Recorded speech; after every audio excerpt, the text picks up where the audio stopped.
Exoskeleton technology is fundamentally transforming the nature of warfare, and the race to develop the most advanced systems is already underway. When we talk about exoskeletons, we're really talking about wearable robotics, think Iron Man suits, but in very real early stages that give soldiers enhanced strength, reduce fatigue, and even protect against injury. The promise is extraordinary: soldiers able to carry heavy loads across rough terrain, operate for longer periods, and potentially even withstand gunfire better with powered armor. Now, you might expect one country to be miles ahead here, but the truth is a little more nuanced. Let's unpack who's really leading in this high-stakes field, and, more importantly, how the global arms race is shaping up. Let's start with the United States, often the public face of military innovation. For years, DARPA, the Defense Advanced Research Projects Agency, has been the heavyweight when it comes to futuristic military technology. If you've ever seen the movie Edge of Tomorrow, you've seen a pretty wild depiction of exoskeletons, but DARPA's work is less science fiction and more cautious, practical engineering. Their earliest big project was something called the HULC, or Human Universal Load Carrier, developed with Lockheed Martin. Imagine a soldier donning a suit that lets them carry 200 pounds, the weight of a full-grown man, without breaking much of a sweat, and that's what HULC aimed for. HULC, though, highlighted some universal problems: power supply, mobility, and real-world practicality. Batteries run out, the suits can be bulky, and the fly-in-the-sky scenarios often clash with muddy, unpredictable battlefields. That's why the US has gradually shifted toward what they call soft exoskeletons, lighter, more flexible designs that focus less on turning someone into a walking tank, and more on preventing injuries and reducing fatigue. Harvard's Weiss Institute is leading here, with soft robotic suits that look almost like fancy hiking gear. But America isn't the only player. Let's talk about China. Over the last decade, China has made it crystal clear that it intends to be a global tech superpower, and the PLA, the People's Liberation Army, has invested heavily in both powered and passive exoskeletons. In 2020, footage surfaced of Chinese soldiers using exoskeletons for border defense in the high-altitude Himalayas. We're not talking about the start of a Marvel movie. They were using these suits to carry heavy supplies through rough, oxygen-poor terrain. The exoskeletons didn't shoot lasers, but they worked. They made the logistics of war dramatically easier, which is exactly the kind of real-world impact that militaries crave. What's fascinating about China's approach is that they're not waiting for perfection. Their philosophy is more about deploying good enough tech fast, gathering data, and improving it in the field. So while the US might spend 15 years iterating, China could field test 5 or 6 prototypes in that same timeframe, learning and evolving quickly. Their focus largely mirrors the US: load carriage, logistical support, endurance enhancement. There have been government-backed showcases where journalists strapped into these suits and hauled crates. Everyone came away impressed. Russia is a name you can't leave off the list either. Russian defense companies like Rostec have demonstrated exoskeletons for frontline use. In 2018, we saw Russian special forces test bulky exosuits in Syria, allegedly enabling soldiers to carry almost twice their usual load. Their own defense ministry published photos that made it clear this was more prototype than panacea, but it's a crucial sign that no superpower wants to be left behind. Let's not ignore Europe. France has the Project Felin, a broader integrated soldier system that includes exoskeletal elements. Germany's BANBW agency has funded enhanced load-carrying suits that are more about ergonomics and injury reduction than full-on mechanical augmentation. Europe's challenge, though, is scale and funding. Efforts are promising but less aggressively bankrolled than in the US or China.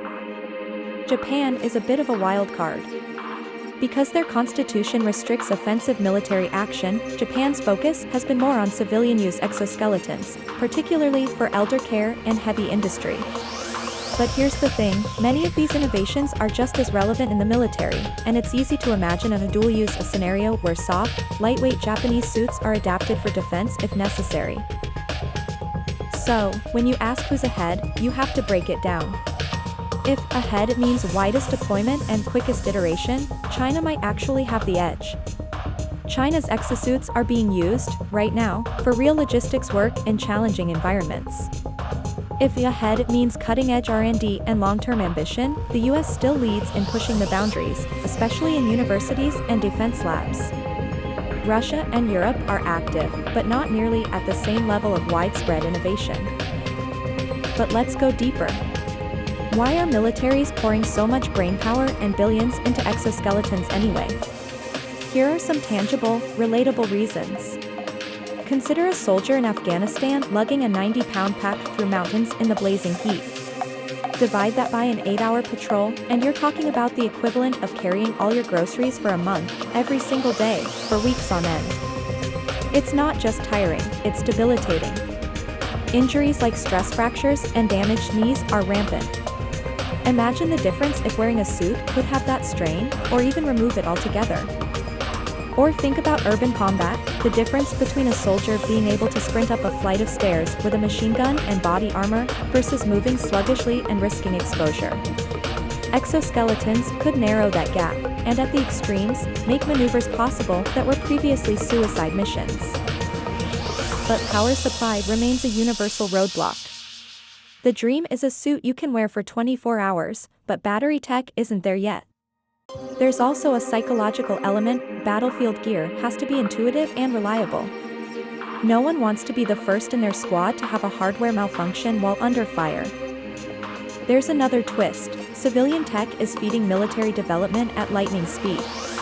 The same battery and robotics improvements behind electric cars and warehouse automation are making exoskeletons better every year. The lines are blurring. What starts in medicine or elder care winds up on the battlefield, and vice versa. Looking to the future, we can expect a sort of technological leapfrogging. Maybe China deploys thousands of exoskeletons for border patrol in mountainous regions. Maybe the US creates a breakthrough exosuit kit that every Marine can throw in their go bag. Maybe Russia, hungry to close the gap, cranks out an affordable, mass-produced unit despite being less polished. It's a race not just of technology, but of doctrine. Who's willing to put these things on the battlefield first? Who's learning fastest from experience? Now, why does any of this matter to us, not just to generals and weapons manufacturers? Because this is the vanguard of the broader technological singularity. Exoskeletons are blurring the line between human and machine, and the trickle-down effects from rehabilitation medicine to disaster relief are only going to accelerate. The battlefield is just the start. What we learn in war, ethically and technologically, shapes how we integrate augmentation in civilian life. So, to answer the original question, who's ahead? If we're talking about deployment and field learning, China is arguably in the top spot right now. If we're talking about technical research and innovation, the US remains the leader. Europe and Russia are players, but still catching up. But here's the real takeaway: this is a moving target.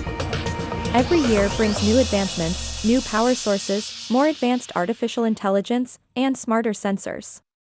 As exoskeletons become less science fiction and more science fact, the line between the physical limits of the human body and the ambition of human imagination gets thinner. So think about it: how would you use exoskeleton tech if it were widely available? Could you see yourself wearing one for work, for hiking, or even just for fun? And are you excited, or maybe just a little bit concerned, about what happens when these systems leave the battlefield and enter our daily lives? If you found this breakdown useful, and you want to keep tracking the leap from the military horizon to everyday life as we rocket toward the singularity, make sure to hit subscribe and turn on notifications. We're entering a new era together, and I'd love to keep exploring it with all of you.